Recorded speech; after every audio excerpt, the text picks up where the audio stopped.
Je vous ai répondu en disant que je ne connais pas, Ouais. en fait, ces 2 agresseurs et donc je ne veux pas m'exprimer sur des situations que je ne connais pas. Mmh. Ce que je sais en revanche, c'est qu'aujourd'hui, il y a malheureusement des difficultés avec toute une série de jeunes qui viennent de l'aide sociale à l'enfance parce qu'ils ne sont pas bien accompagnés et que nous les laissons dériver progressivement.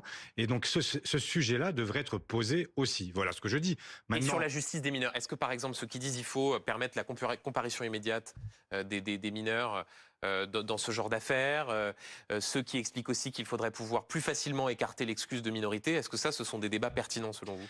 mais d'abord, ce sont des débats qui sont de faux débats, parce que la réalité, c'est que l'excuse de minorité n'existe plus. On peut très bien, aujourd'hui, pour un mineur de plus de 16 ans, enfin, il n'y a pas le condamner de la même façon Mmh. qu'un majeur.